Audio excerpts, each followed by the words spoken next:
Welcome to the Indie Film Hustle Podcast, episode number 122. Every day has the potential to be the greatest day of your life. Lin-Manual Miranda. Broadcasting from the back alley in Hollywood, it's the Indie Film Hustle Podcast, where we show you how to survive and thrive as an indie filmmaker in the jungles of the film biz. And here's your host, Alex Ferrari. Welcome, my Indie Film Hustlers, to another episode of the Indie Film Hustle Podcast. I am your humble host, Alex Ferrari. Now, today's show is sponsored by VideoBlocks. Now, VideoBlocks is a subscription-based stock media company that gives you unlimited access to premium stock footage everyone could afford. If you're looking for like extra exterior shots or things that you might want to incorporate into any of your projects, whether that be a narrative, documentary, music videos, commercials, these guys got you covered. They've got unlimited daily downloads from a library of over 115,000 HD video clips, as well as a huge selection of After Effects templates for like opening credits, motion graphics, titles, company logos, as well as motion backgrounds as well. It's pretty amazing. And on average, subscribers pay less than $1 per download in a course of a year. And the content does not get stale. They're constantly adding new content to the library every month. So it keeps it very, very fresh, and you always have something new to look forward to. And everything you download is 100% royalty free. Even if your subscription is canceled, you have unrestricted usage rights for anything you want to do, including personal projects and commercial projects. And you keep whatever you download and maintain the usage rights forever. Now, VideoBlocks is offering The Tribe a yearly subscription for $99. That's $50 off the usual price tag, just for you guys, just for The Tribe. That's less than $10 a month. So to get this deal, just head over to videoblocks.com/hustle. That's VideoBlocks, VIDEO blocks.com/hustle for this exclusive offer. And don't forget to go to freefilmbook.com. That's freefilmbook.com to download your free filmmaking audiobooks from Audible. So today I want to talk about this inspirational story of a young man who took a lot of risks and decided to put himself out there in a huge way as an artist, as a writer, as a musician, as a composer. His name is Lin-Manual Miranda, and he is the writer and composer of Hamilton, the American musical. And if you guys have been under a rock for the last couple years, you would have not heard of this amazing show. But if you haven't, then you have heard of Lin-Manual. He's been all over the place, and he wrote this insane, and I mean insane, musical. Now, I'm gonna start off right by saying I am not a fan of musicals. I'm not a fan of Broadway. I've seen a few shows in my life. I've never been a real big fan of those things. But Hamilton is a different ball game. And after studying him for a bit and studying what he did and studying the show and listening to that soundtrack that is insane, I realized that he had something to teach us. And teach us as filmmakers and as artists. And I wanted to kind of put a light on it. Not that he needs any more light, for God's sakes. He's got the light of the world on him. But you have to understand something, that musicals generally don't jump off the arts page in the newspaper to come into pop culture or into the mainstream. There is very few, I don't remember of one in recent decades that has done that. And Hamilton has. And that's something to study, because you wonder what happened. What did he do in that storytelling process that reached so many people? And Hamilton, if you guys don't know, and people who don't know across the world who listen to the podcast, Alexander Hamilton is one of the founding fathers of the United States of America. And generally speaking, when you talk about history, American history specifically, but history in general sometimes can be pretty dry, can be pretty bland, and not really interesting. But this guy, he read a book about Alexander Hamilton on his vacation. He's like, wow, I see hip hop. I see a rap battle between Thomas Jefferson, one of our founding fathers, and Hamilton. And he saw all this. And it's a crazy idea. It's absolutely lunacy. If you would tell that idea to anybody on the street, people would be like, "What? You're out of your mind." But he felt strong enough that he wanted to write this musical and put it on Broadway. Now he had some success with a Broadway show called In the Heights, and based off that, he was working, just doing his shows 7 8 days a week, or 7 8 times shows a week. And while he was doing that, he came up with Hamilton, and it took him years upon years to get this thing off the ground. But he kept going, and he kept pushing harder and harder, and it's pretty inspiring. And he taught us three lessons, and I pulled three lessons out of this, and I wanted to kind of talk to you guys about it because I think it's something that will help you guys along your journey. And I think one of the big things, again, why Hamilton has touched such a nerve is we all see a little bit. Whoever sees the show or listens to the music or understands the story, we all see a little bit of ourselves in Hamilton, in the show. You find yourself, and I did for sure when I started listening to the music and kind of watching this amazing documentary, which I put in the show notes at indiefilmhustle.com/122 as the show notes for this episode. And I put this documentary on there, and it's pretty amazing. But first thing I think that he's the lessons that we can pull from Lin-Manuel's journey as an artist is to be brave and to take artistic risks. He was invited by President Obama to the White House to do a poetry slam of some sort, and he was just invited to do like a bit from In the Heights. But he tells Mr. President Obama, he's like, "Look, I'm going to do a rap about Alexander Hamilton," and and Mr. President Obama said, "Well, good luck with that." Because again, it sounds crazy. Like, who is going to listen to a rap about Alexander Hamilton? Like, it just didn't make any sense. Well, long story short, he rapped about it, and he tore the whole house down. And I actually have that performance in the show notes as well, so you can kind of see it. But as an artist, you should challenge your audience. You should always be pushing the envelope. If there's no one around who understands what you're trying to do, then you might be onto something. Lin-Manuel took a crazy idea and went all the way with it, and because of that, he's made the world a little bit of a better place because of it, and he's taught a generation of kids to love not only history but musicals and arts and things like that. I mean, the ripple effect of Hamilton will be heard for decades to come. It's generational. It's really, really remarkable. But as an artist, as a filmmaker, you should push that envelope and take risks. And again, I always say take risks, with your films at a certain budget level. If you got $200,000, $300,000, $400,000, $500,000, you have to make more calculated risk. When you have less than that, you could be more risky. And with This Is Meg, I took some risks. I went out, and it's funny. I talk to other filmmaker friends of mine in the industry and TV directors and so on that I've spoken to, and I tell them the process I went through to make Meg, and they just look at me like deers in headlights. They don't understand. They can't grasp the idea of what we did, the kind of craziness. They're like, what? You had a guy with a boom. That's it. You had three people on set. That was your crew.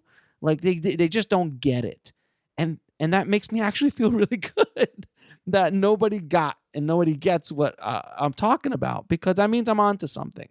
I think that means I'm onto something. Hopefully I am. We'll find out, won't we? But again, guys, be brave and take those artistic risks. All right. Next lesson I think we could pull from Hamilton is listen to your gut. One of the greatest diseases and plagues that affect artists and filmmakers throughout the world is doubt. Doubt is a horrible, horrible disease that we are fighting every day of our artistic lives. And that 7 pounds of gray matter up in between your shoulder blades in your head, is where a lot of our artistic decisions are made, and it shouldn't be there. Art in general is an emotional thing. It's something that comes from your gut, your instinct, in your soul. You have to ask yourself, does it ring true to your ear? Once your story is done, Once you've developed and written it out, then you can bring your brain in to help with structure and casting and marketing and production, etc. But you've got to listen to yourself. I can't tell you how many times in my career that I wish I would have listened to myself. I would have listened to that gut, but that brain of mine, that head, stopped me from doing something or put me down the wrong path. A lot of times, especially in this business, you've got to go with your gut and you've got to learn that. And if that's one thing that you can learn, a skill that you should really work on, is listening to your gut, because it won't guide you in the wrong direction. I can tell you that from being in the business for 20 odd years and being on this earth for 42 years. Your gut does not lie to you. Your brain lies to you on a daily basis, but your gut doesn't. So learn to listen to your gut. Now, the third thing that I found, a lesson that I pulled from Hamilton and Lin-Manuel, is challenge yourself. Why are we here on earth? Are you here to work a 40-hour work week, pay some rent, and then wait to die? No, you are an artist. You are a filmmaker. Filmmakers are probably one of the most powerful artists and influential artists in the world. You know why? Because we use one of the most powerful and influential mediums ever invented, which is film, which is cinema, which is moving images. It incorporates all the arts: music, sound, imagery, painting, acting, everything, storytelling. It's all incorporated in this one beautiful artistic medium. It's cinematography and light, and it just, everything is there. And you need to challenge yourself when you're in this world as an artist. I'll use a perfect example. Lin-Manuel was doing In the Heights, which was a big Broadway hit. He won a ton of awards, and he could have easily just sat around and done that for many more years, but he decided to challenge himself. And when he did, he came up with Hamilton. And on top of that, now he just did Hamilton, which is easily one of the greatest musicals ever written and ever performed, and it is one of the biggest hits of all time. And he decides to go off and do an animated movie for Disney called Moana, which I've seen Moana. And by the way, if you guys have not seen Moana, you've got to go see it. It is probably one of the best Disney movies I've ever seen. And I challenge you to get his music out of your head when you see that movie, because you'll be walking around listening to that music. But he challenged himself. He's like, what can I do next? What's my next thing? And a great example of that in our industry is the one and only James Cameron.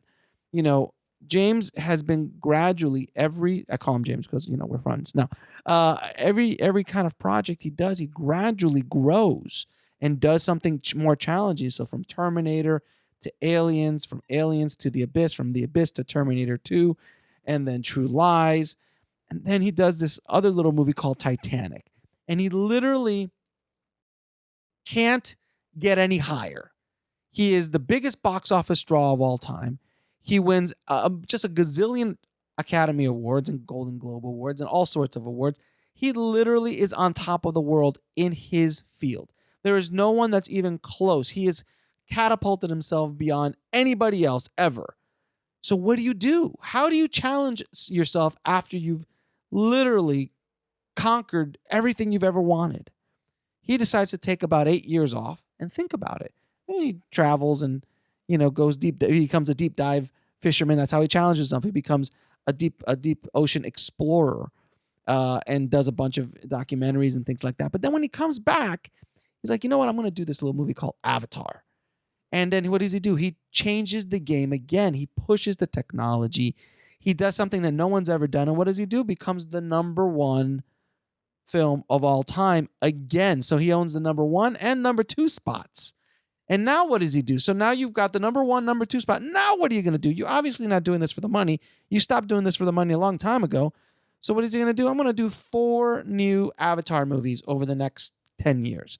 That's what I want to do. And each one's going to be bigger and better. And I'm just going to take it to a place that it hasn't been to before. And that's someone challenging themselves. I'll use something a little bit more down to earth myself. I'll use This Is Meg. I've made This Is Meg. It's done. It's in the can. I'm waiting now for festivals. I'm waiting now to see where it goes, how we're going to distribute it. Great and dandy. Many filmmakers, and I know many of them, after they make their feature, they'll live with that feature for the next 2 years, whether it just be running around with festivals, trying to sell it, trying to get deals, trying to get meetings, all this kind of stuff. And it's a waste of fucking time. I hate to tell you. It's a waste of time. I think that you ride that train as long as you can, and that's great. And I'm planning to ride the Meg train as long as I can, and I can't wait to see where she goes. But I'm not waiting for her, and I'm not waiting for her to give me anything else. If she gives me anything, it's all bonus, meaning any sort of attention, any awards, any access, any connections, anything else, money, whatever. I'm not expecting it. I'm not putting pressure on her. I'm treating her like my first girlfriend. I'm not putting any pressure. But so what do? I'm already focused on my next 2 feature films.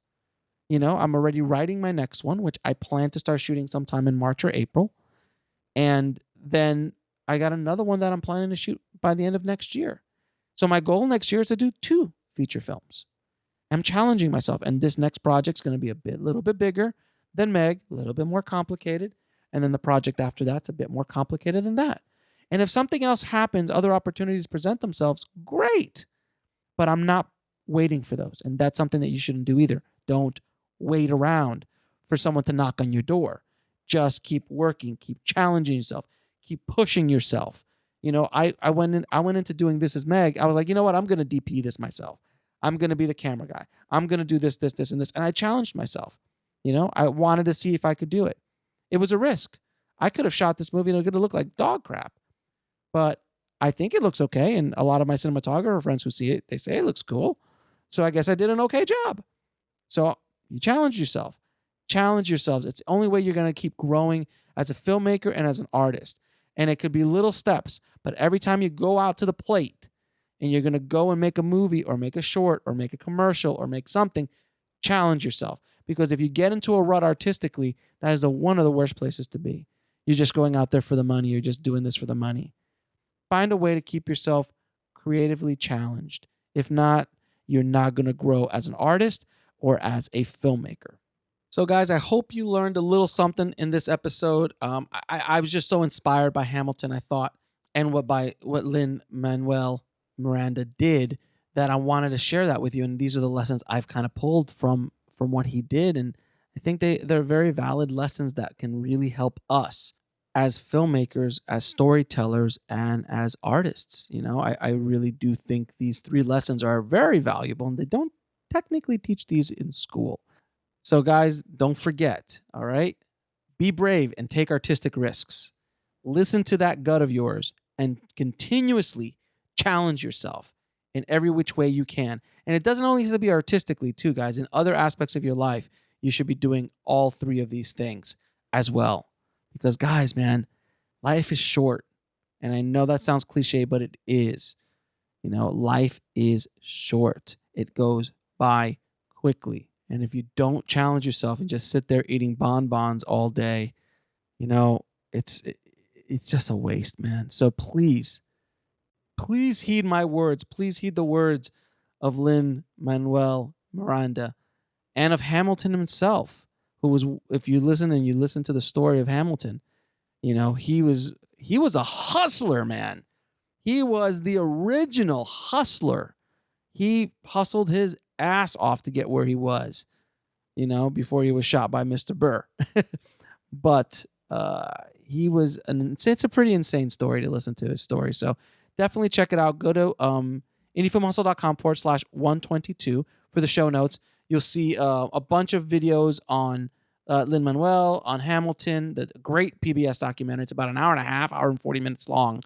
It's a great documentary, and you see how he built the whole show up.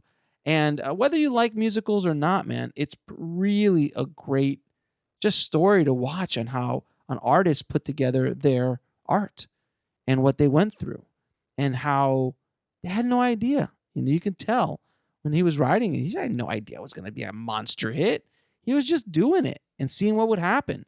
And that's how you got to act as artists, man. Just do it and see what happens. All right? So more updates coming soon about what's going to happen next year. And we got a lot of cool stuff happening. And don't forget to head over to filmmakingpodcast.com. That's filmmakingpodcast.com. And leave me a good review, guys, please. It really helps me out a lot. I appreciate it tremendously. So thank you. And thank you again for all those good, great questions you guys are sending me. Again, if you want to ask me a question, just send it over to ifhsubmissions@gmail.com. And I will pick a handful of questions and answer them on air in our next upcoming podcast. So as always, guys, keep that hustle going, keep that dream alive, and I'll talk to you soon. Thanks for listening to the Indie Film Hustle podcast at indiefilmhustle.com. That's INDIEFILMHUSTLE.com.